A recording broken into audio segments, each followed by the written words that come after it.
Hello மச்சான்ஸ். நீண்ட நேர போராட்டத்திற்கு பின் ஒரு வழியா சாமியை நல்லபடியா அலங்காரம் பண்ணி வெளியே எடுத்துட்டு வந்துட்டாங்க. கோவிலை சுத்தி ஒரு ரவுண்ட் அடிச்சு கொண்டு போய் உள்ள வெளியில இருந்தோம் நிக்குது பாத்தீங்களா. இந்த வண்டியில வச்சுதான் ஊர்வலம் எடுத்துட்டு போனோம். அதுக்காக ரெடி பண்ணிட்டு இருந்தாங்க. இந்த சைடு இன்னொரு சாமியை ஒன்று ரெடி பண்ணிட்டு இருந்தாங்க. அது என்ன கதை நாங்க புரியாம பாத்துட்டு இருந்தோம். நம்ம போலீஸ் நம்பர் வந்து நின்று நமக்கு இந்த மாரி கதைப்பா அப்படின்னு சொல்லிட்டு இருந்தாரு. ஒன்றும் புரியாம இந்தியாரன் தரைய சொல்லி பாருங்க.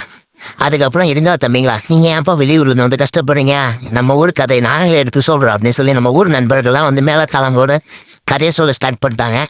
அப்படியே அவங்க கதையை சொல்லிட்டு இருந்தோமா நாங்கள் வேடிக்கை பார்க்கலான்னு போனோம். கொஞ்ச நேரத்தில் நாங்களே அவங்க கூட சேர்ந்து வைபாய் உட்காந்துட்டோம். அதுக்கப்புறம் அங்கே கீழே இருக்கிற கல் எல்லாத்தையும் போய் இன்னும் இடம் தட்டின்னு பாருங்க. அப்படியே ஜாலியாக தட்டின்னு இருக்கும்போது இப்போ நேரத்தில் அவங்களே டென்ஷன் பண்ணிட்டாங்க. எப்பா ரே இருங்கப்பா நாங்கள் பாடுவோம் நீங்கள் கேளுங்கப்பான்னு சொல்லி, ஏன்னா இந்தியாரன் டக்குன்னு தூஜே தேக்கா தோயே அப்படின்னு ஆரம்பிச்சிட்டான்.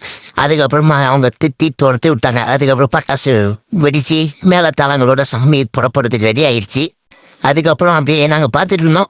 நெக்ஸ்ட் வீடியோவில் நான் அதுக்கப்புறம் என்னென்ன நடந்தது உருகுல அப்படின்றது நெக்ஸ்ட் வீடியோவில் பாருங்கள். Tata bye bye. மற்ற 2 வீடியோஸ் பார்க்கலன்னா மேலே போய் டக்குன்னு பார்த்துட்டு வந்துருங்க நண்பர்களே. நன்றி.